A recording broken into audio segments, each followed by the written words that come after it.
The human ship moved slowly through space toward the bright planet below. Jihu stood near the window, watching the alien world grow larger.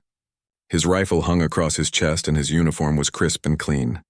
He had been a soldier for 10 years, but this mission made him nervous in a different way.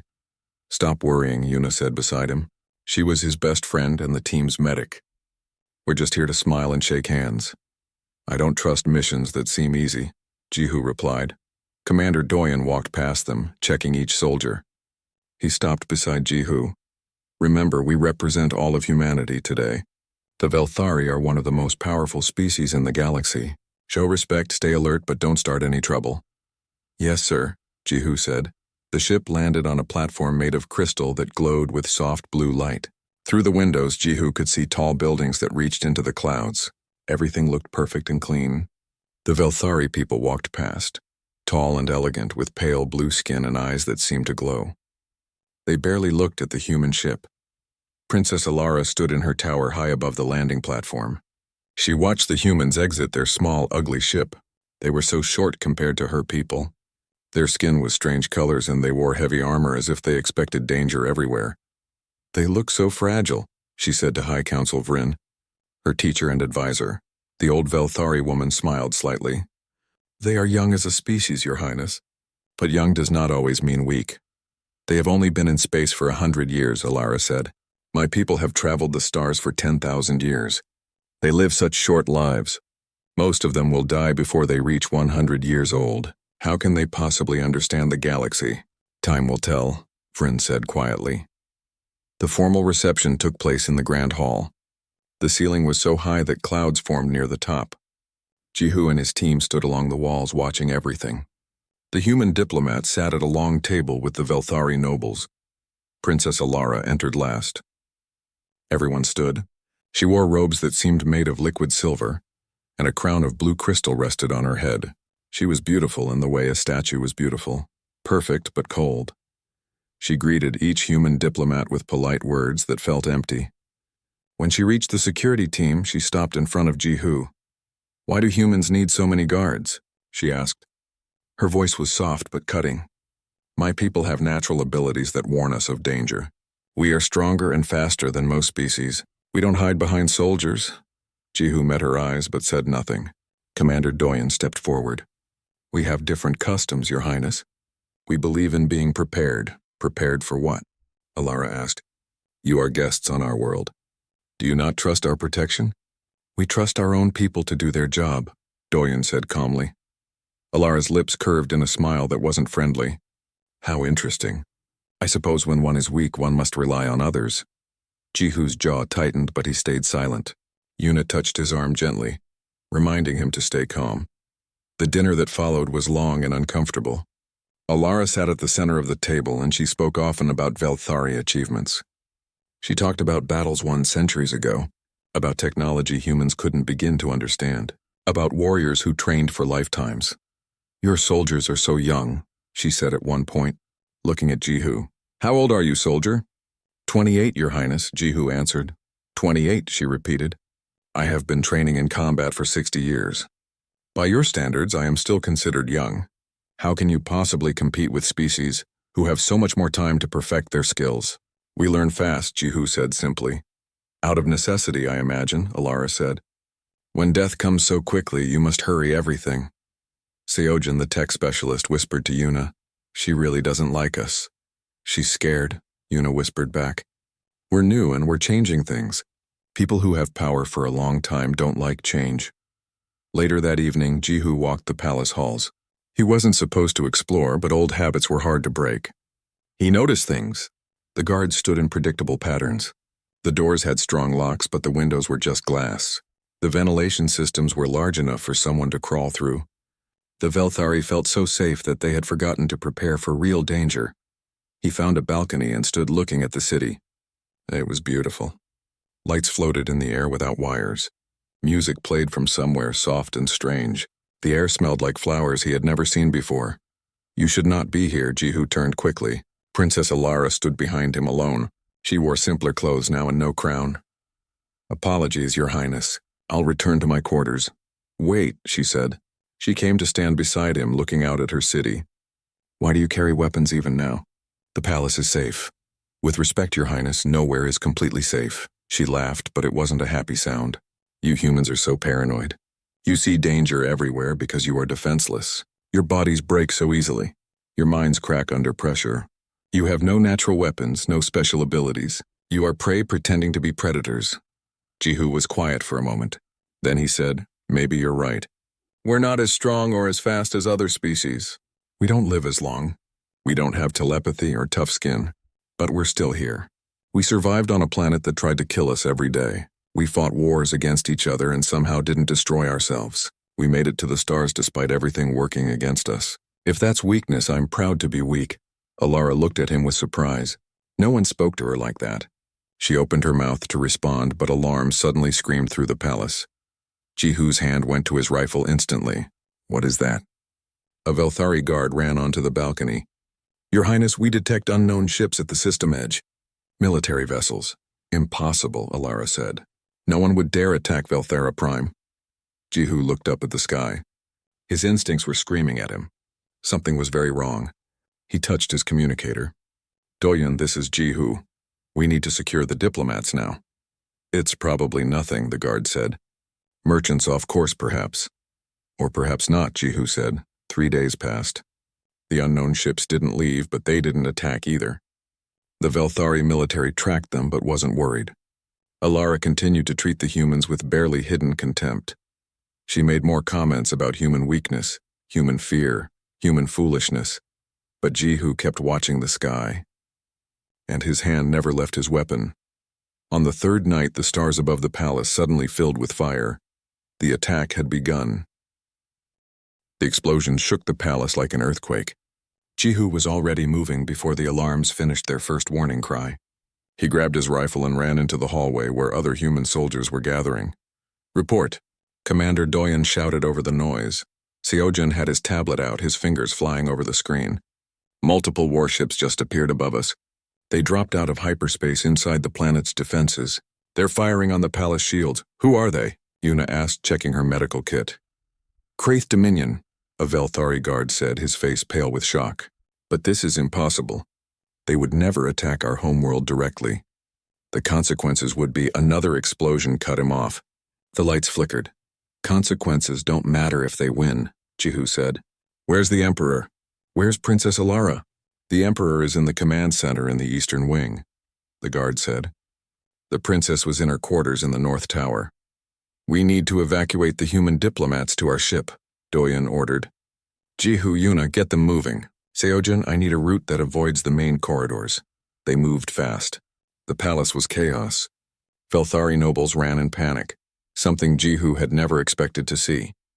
These were people who thought themselves above danger, and now danger had come to their home. Servants screamed. Guards shouted confused orders. No one seemed to know what to do. The human diplomats were scared but followed orders. They stayed low and moved when told to move. Jihu led them through a side passage that Seojin had found on the palace maps. Then the shields failed. The sound was like glass shattering on a massive scale. Through the windows, Jihu saw energy beams hitting the palace directly. Move faster, Doyen yelled. Something materialized in the hallway ahead. A Kraith soldier appeared out of thin air. Then another, then 10 more. They were huge, covered in black armor with red markings. Their weapons were already firing. Jihu pushed the diplomats behind a pillar and returned fire. The Kraith were strong, but their armor wasn't perfect. 2 went down. But more kept appearing. They had teleport technology and were using it to place soldiers throughout the palace. We can't fight through this, Yuna shouted, dragging a wounded diplomat behind cover. There's a service tunnel 50 meters ahead, Seojin said, studying his tablet even as bullets flew past him. It leads to the landing platform. They fought their way to the tunnel. It was narrow and dark, but it was safer than the main halls. Behind them, the sounds of battle grew louder. The Velthari military was responding now, but they were fighting in their own home, trying not to destroy their own palace. The Kraith had no such concerns. They reached the landing platform. The human ship was there, engines already warming up. Other humans were loading wounded Velthari civilians, including children. Yuna immediately went to help. We lift off in 5 minutes, the pilot shouted. Anyone not on board stays behind. Commander Doyen did a count. We're missing 6 diplomats. Where's Ambassador Kim? The eastern wing was cut off, someone said. They couldn't get through. Sir, Jihu said, we need to. A Velthari officer ran onto the platform, blood on his uniform. The Emperor is secure, but the princess's position is overrun. We've lost contact with her guards. Doyen grabbed the officer. Where is she? North Tower, 3rd level. But there are too many Kraith between here and there.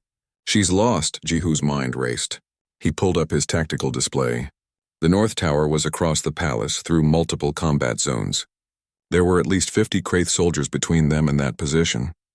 We need to evacuate now, Doyen said, before they hit the landing platform. What about the princess? Jihu asked.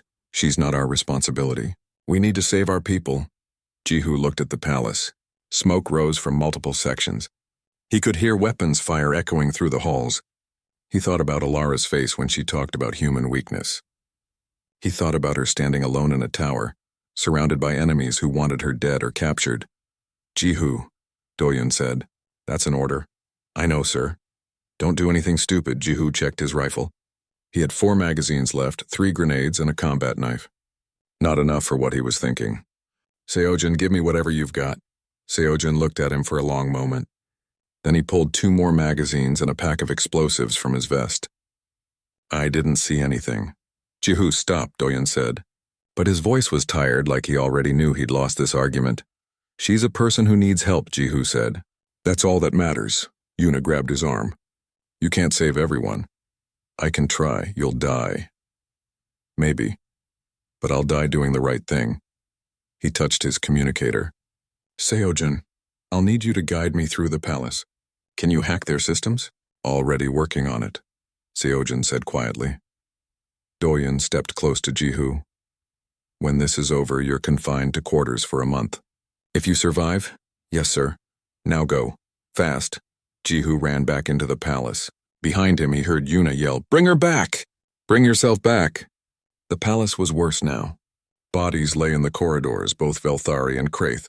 Fire burned in some rooms. The beautiful crystal walls were cracked and stained. Jihu moved like he'd been trained, fast and low, checking corners, listening for footsteps. Left at the next junction, Seojin said in his ear. Then up 2 levels. But Jihu, there's a problem. I'm reading at least 20 Kraith soldiers in the North Tower. They know she's valuable. They're not trying to kill her. They want to capture her. Then I'll make sure they don't get what they want. He encountered his first Kraith patrol on the stairs. 3 soldiers coming down while he was going up. They saw each other at the same time. Jihu moved faster. He shot the first one in the gap between helmet and chest armor. The second one swung a huge weapon toward him. Jihu ducked under it and drove his knife up into the softer armor at the armpit. The third soldier got a shot off that hit Jihu's shoulder, but the armor held. Jihu's return shot didn't miss. You're hit, Seojin said, watching through Jihu's helmet camera. I'm fine. Where now?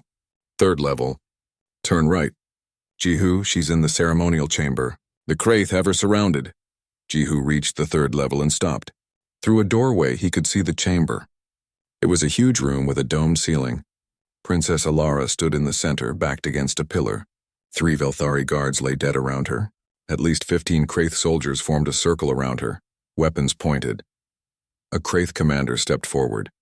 Princess Alara, daughter of Kael'thas, you will come with us. Your father will give us what we want in exchange for your life. Alara's face was pale, but she stood straight. I am Velthari. We do not surrender. Then you will die. Alara closed her eyes. Jihu could see she was trying to use her telepathy, but nothing happened. The Kraith must have jammers. She was alone. She was scared. And she was about to die thinking humans were weak. Jihu pulled one of his grenades. He set it for 3 seconds. He threw it high into the air toward the far side of the room. Then he threw the second one low toward the near side. The explosions came one after another. Smoke filled the room. Kraith soldiers shouted in confusion. Jihu ran through the smoke, firing as he moved. Who? Alara started to say. Stay down, Jihu yelled, and he put himself between her and the Kraith soldiers. The battle for Princess Alara's life had begun. The smoke cleared slowly. Alara saw the human soldier standing in front of her, his weapon firing in controlled bursts. She recognized him, Jihu, the quiet one who had said nothing when she insulted his people. He had come back for her. Can you run? Jihu shouted over the noise. Yes, but then run. He grabbed her hand and pulled her toward a side door. Behind them, the Kraith soldiers were recovering from the explosions. Their armor had protected most of them. They started firing, and the wall above Alara's head exploded into fragments. Jihu pushed her through the door and slammed it behind them. He fired his weapon at the door controls, fusing them shut.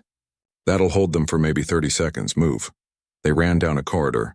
Alara had lived in this palace her entire life, but she had never run through it like this, never seen it as a battlefield. Jihu moved with purpose like he had memorized every turn. Why did you come back? She asked between breaths. Talk later. Run now. Behind them the door exploded. The Kraith were coming. Left here, Seojin's voice said in Jihu's ear.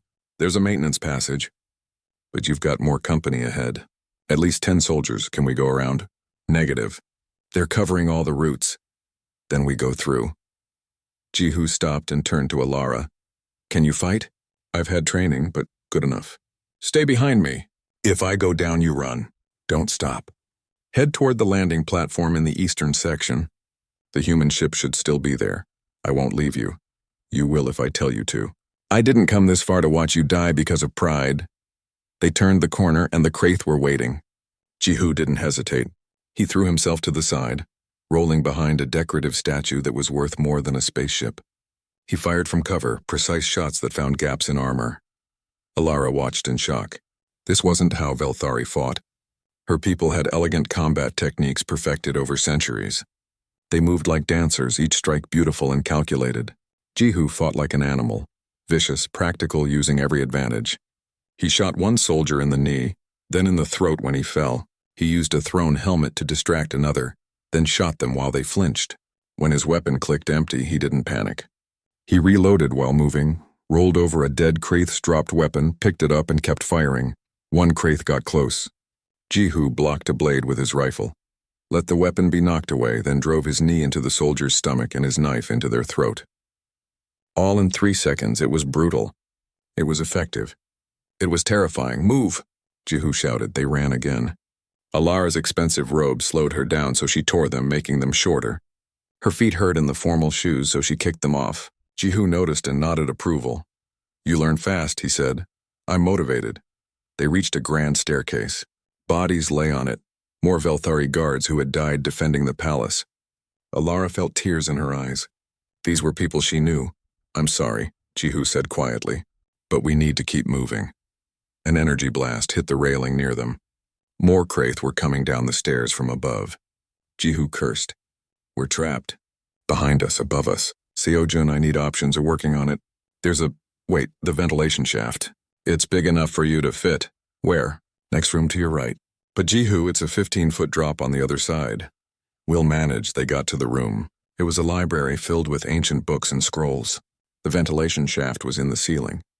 Jihu pushed a heavy table under it and climbed up. The grate came off easily. He looked down at Alara. Can you climb?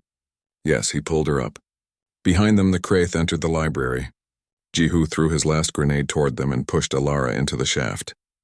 Go! They crawled through darkness. The metal was cold under Alara's hands. She could hear Jihu behind her, breathing hard. She realized he was hurt. She could smell blood. You're wounded, she said. Not the first time. Won't be the last. Keep moving. They reached the drop. It was more than 15 feet. It was at least 20. The floor below was hard stone. This will hurt, Jihu said, but it's better than dying. I'll go first. Wait 3 seconds, then jump. I'll try to catch you. You're already injured. He was already falling. She heard him hit the ground with a grunt of pain. Jump, he called up. Alara jumped. For a moment she was flying, and she thought this was how she would die, falling in her own palace. Then Jihu's arms caught her. They both hit the ground hard, rolling. Jihu's breath came out in a whoosh of pain. Are you all right? She asked. My shoulder's dislocated. Give me a second. Before she could ask what he meant, he slammed his shoulder against the wall. There was a pop that made Alara feel sick. Jihu's face went white, but he didn't scream. He just breathed hard for a moment, then moved his arm experimentally. That's better. Let's go. How can you keep fighting? Alara asked. You should be in shock. The pain is just information. It tells you you're hurt, but it doesn't mean you have to stop. He smiled, though it looked painful. Humans are good at ignoring information we don't like. They heard footsteps above them. The Kraith had found the ventilation shaft. As they ran through the lower levels, Alara's telepathy started working again.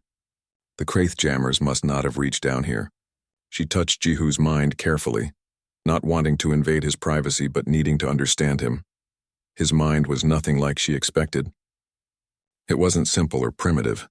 It was like a storm, full of tactical calculations, constantly analyzing threats and solutions. But underneath that was something else. A deep burning determination. A refusal to give up that was almost frightening in its intensity. And something else, care. He genuinely cared whether she lived or died, not because she was a princess, but because she was a person. "You humans," she said softly. "I was so wrong about you." "Save the apologies for when we're not being chased by an army," Jihu said. But he smiled. They reached a courtyard. Jihu stopped and checked his ammunition. "I'm almost out. 2 magazines left, maybe 40 rounds. There must be hundreds of Kraith in the palace," Alara said. "How can we possibly— We can't fight hundreds, so we avoid them." "Seojun, where's the landing platform?" 300 meters north-northwest. "But Jihu, there's a problem." "A big one." "What?" "The Kraith commander has moved into the main courtyard. He's blocking your path to the ship. He has at least 50 soldiers with him." "Can we go around?" "Negative. They've locked down all other routes. It's through them or not at all." Jihu was quiet for a moment. Then he said, "How long can you hold the ship?" "Commander Doyen says 15 minutes maximum. After that, the Kraith will destroy it. Then we have 15 minutes. He looked at Alara. "I need you to trust me. Can you do that?" Alara thought about everything she'd seen.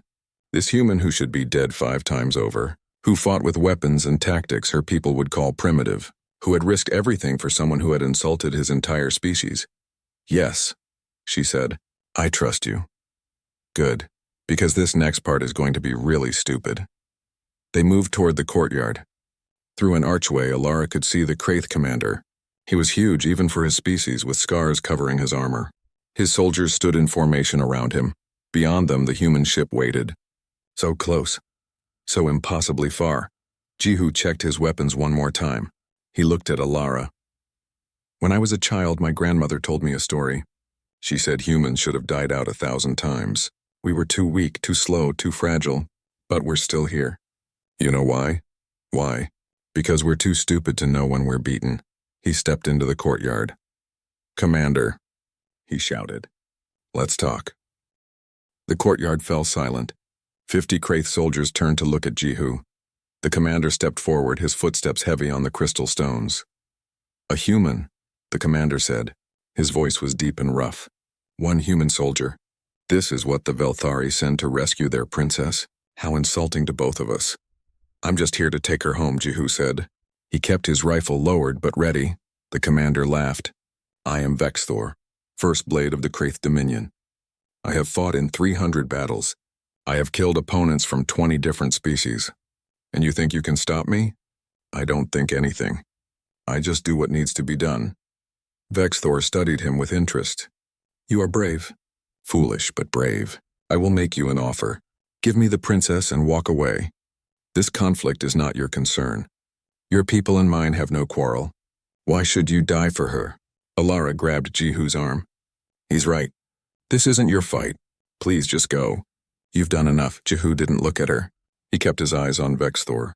"I can't do that." "Why?" Alara's voice broke. "I was cruel to you. I insulted your species. I said you were weak. Why would you die for someone like me?" Jihu finally looked at her. "Because it's the right thing to do. Because you're a person who needs help. Because this is what humans do. We stand up for people who can't stand up for themselves, even if those people didn't like us very much." He smiled slightly. "Besides, you were wrong about us being weak. I think it's time someone showed you." He turned back to Vexthor. "My answer is no." "Then you will die," Vexthor said. "And after you die, I will take her anyway. Your sacrifice will mean nothing. Maybe. Or maybe I'll surprise you." Jihu pulled Alara back toward a fountain in the center of the courtyard. It was made of stone, old and solid. Good cover. He positioned her behind it and began setting up a defensive position. He pulled out the pack of explosives Seojun had given him and started rigging traps. "What are you doing?" Alara asked. "Something stupid," Jihu said. He pulled out his last 2 magazines and set them where he could reach them quickly. Listen to me carefully. When I tell you to run, you run to that ship. Don't look back. Don't stop. Just run. I won't leave you here to die alone. Then don't think of it as leaving me. Think of it as making sure my stupid plan means something. He touched his communicator. Seojin, I need you to hack the courtyard's lighting system. When I give the signal, kill all the lights. Jihu, what are you doing? Making this interesting. Doyen, if you're listening, I could use some support fire from the ship. There was a pause. Then Doyun's voice came through, tired but determined. You're an idiot. But you're our idiot. The ship's weapons are warming up. We'll give you what we can. Thank you, sir. Vexthor raised his hand. The Kraith soldiers moved forward, slowly surrounding the fountain. Last chance, human. I'm good, thanks. The battle started fast. The first Kraith who came close stepped on one of Jihu's traps. The explosion sent 3 soldiers flying. Jihu used the confusion to take down 2 more with precise shots. The human ship opened fire from above, its weapons tearing into the Kraith formation, but there were too many. They had better armor, better weapons, and more experience. Jihu fought like he was possessed. He used every trick he knew. When they expected him to retreat, he attacked. When they thought they had him cornered, he moved. He threw smoke grenades to confuse them. He used the fountain's reflection to see around corners. He even grabbed a dead Kraith's weapon when his rifle ran empty. Alara watched in amazement. This was impossible. 1 human against 50 trained soldiers. He should have died in the first minute, but he kept fighting.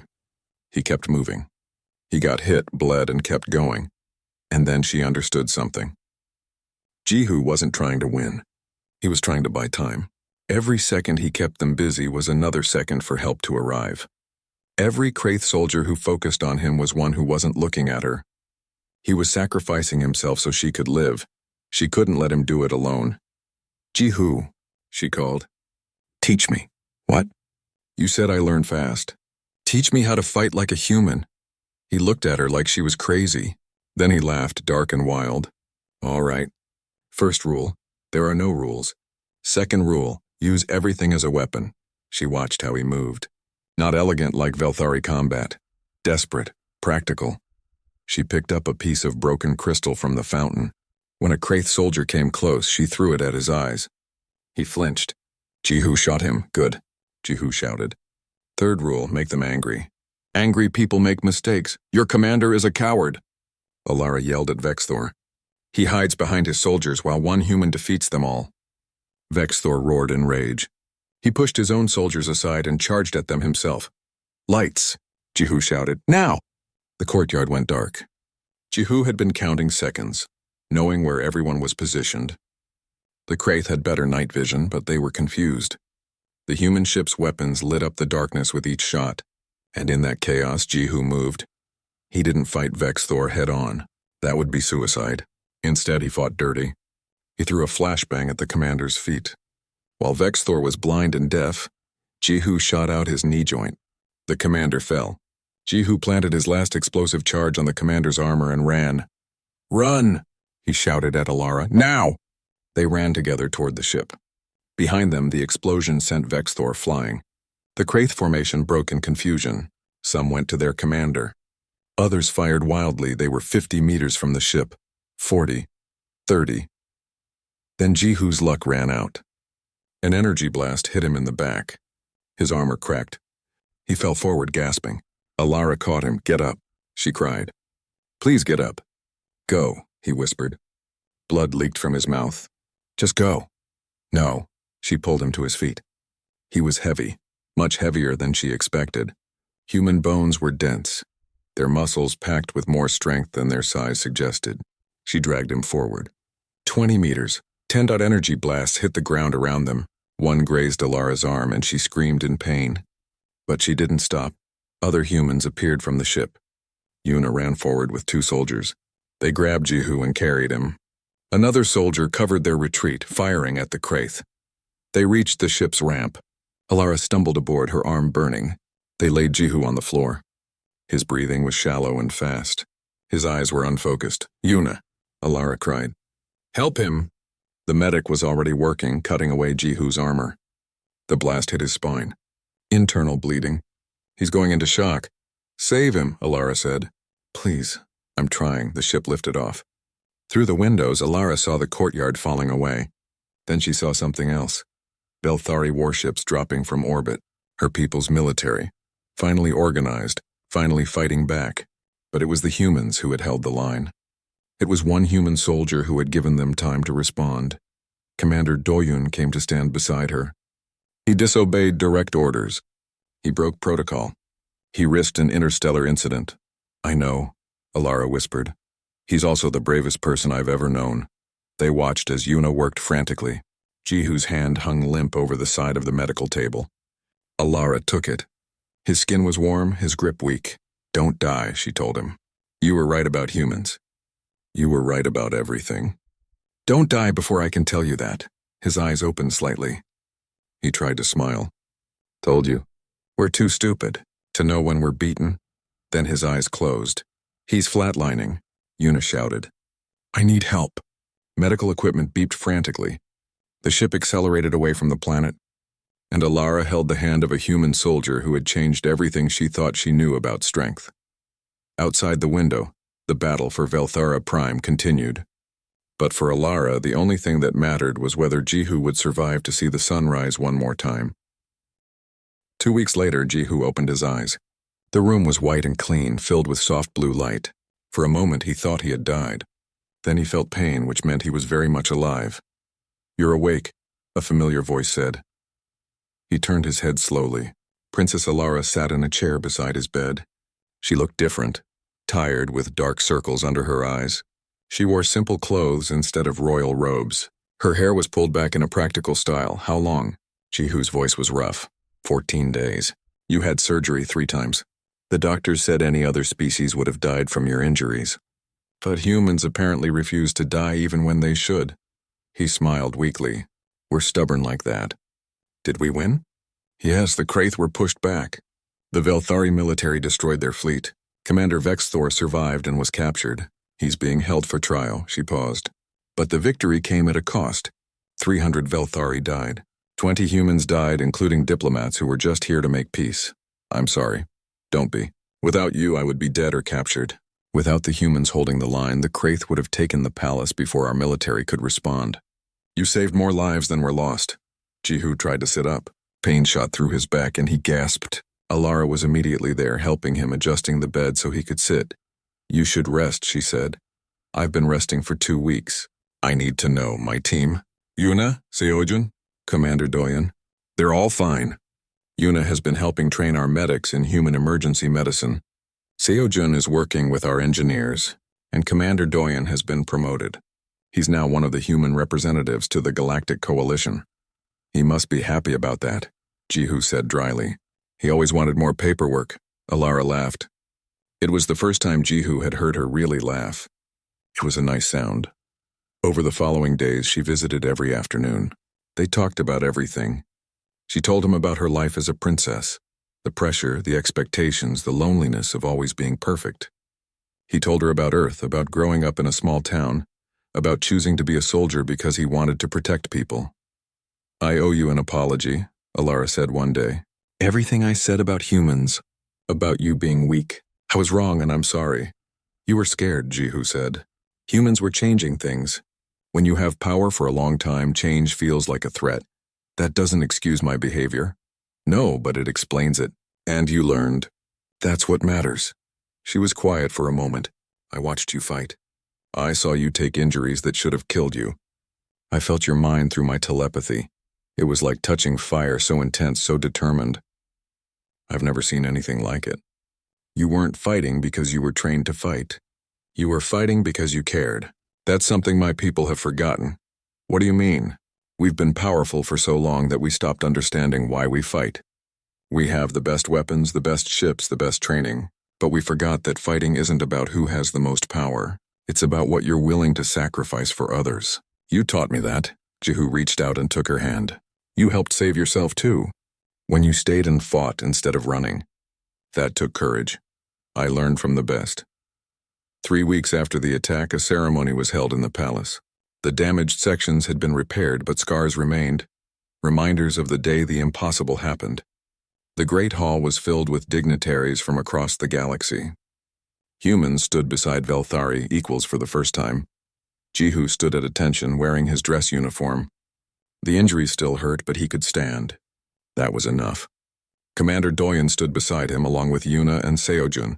Emperor Kael'thas approached. He was tall and impressive, with eyes that had seen 10,000 years. He carried a crystal medal on a silver chain. "Soldier Jihu," the Emperor said, "you risked everything to save my daughter. You stood against impossible odds. You showed courage that warriors train lifetimes to achieve. By the ancient laws of Velthari, I name you Shield Brother to the royal family. You are honored among our people forever." He placed the medal around Jihu's neck. The crowd applauded. Jihu bowed, unsure what else to do. Then a human general stepped forward with another medal. "For extreme valor in combat, for saving an allied leader, and for representing the best of humanity, I present you with the Star of Terra." More applause. Jihu felt uncomfortable with all the attention. He was just a soldier who did his job. But he accepted the honor for his team, for all the humans who fought that day. Princess Alara was the last to approach. She wore formal robes again and her crown, but her eyes were warm. "I would like to say something," she announced to the crowd. The hall fell silent. 3 weeks ago I believed humans were weak," she said clearly. "I thought their short lives made them foolish. I thought their lack of natural abilities made them inferior. I thought their emotions made them unstable. I was wrong about everything." She looked at Jihu. "This human soldier showed me what real strength is. It's not living forever. It's making every moment count. It's not having perfect abilities. It's adapting to any challenge. It's not controlling your emotions. It's using them to fuel your determination." She turned to address the entire assembly. "Humans are the strongest species I have ever known. Not because they don't break, but because they refuse to stay broken. I propose a formal alliance between the Velthari Empire and humanity. Not as senior and junior partners, but as equals."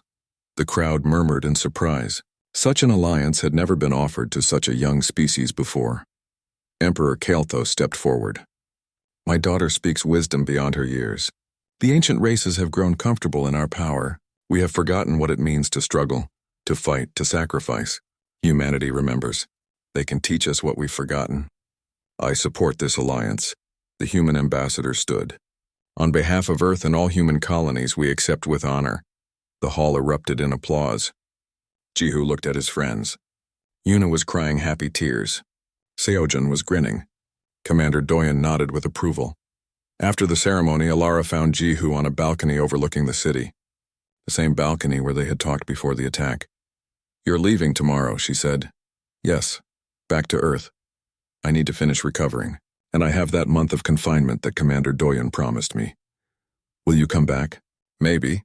If you need someone to insult your people and start interstellar incidents." She laughed. "I would like that. Someone needs to keep us from getting too proud again." They stood in comfortable silence watching the city lights. After a while, Alara said, "Thank you. Not just for saving my life, for changing my life. You did that yourself. I just gave you a reason. Will you teach me more? About human culture, human thinking? If you teach me about your people, I think we have a lot to learn from each other." "I think so too." The next morning, the human delegation prepared to leave. The hangar was busy with activity. Jihu walked slowly, his injuries still healing. Yuna walked beside him, ready to catch him if he stumbled. Princess Alara came to see them off.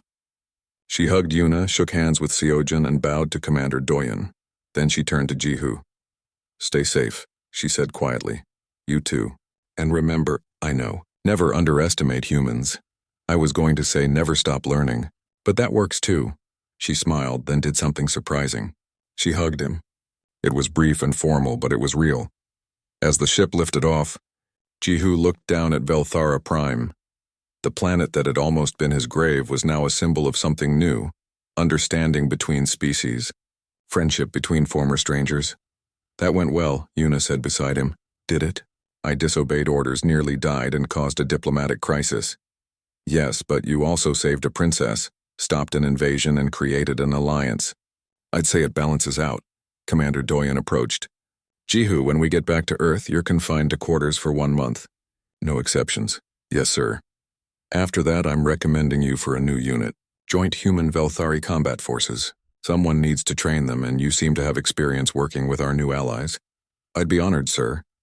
Doyen smiled slightly. You're still an idiot. Yes, sir. Seojin joined them at the window. You know this is going to change everything, right? Humans and Velthari working together. The whole galaxy is going to have to adjust. Good, Jihu said. Maybe it's time things changed. Far below in her palace tower, Princess Alara watched the human ship disappear into the sky. High Council Vryn stood beside her. You've learned much, Your Highness. I've learned that wisdom doesn't come from living long. It comes from living fully. Humans understand that better than anyone. And what will you do with this wisdom? Change things. My father has agreed to let me lead the new alliance programs. I'll be working closely with human military, human diplomats, human teachers. I'm going to learn everything I can from them. That sounds like a lot of work. It is. But someone I know taught me that humans work hard because they don't have time to waste. Maybe we Velthari should try that too. She touched the window where Jihu's ship had been. Somewhere up there, a soldier who had risked everything for a stranger was heading home. He probably thought he was ordinary, just doing his job. But he had changed the galaxy, and Princess Alara knew she would spend the rest of her very long life trying to be worthy of that sacrifice. The war with the Kraith would continue.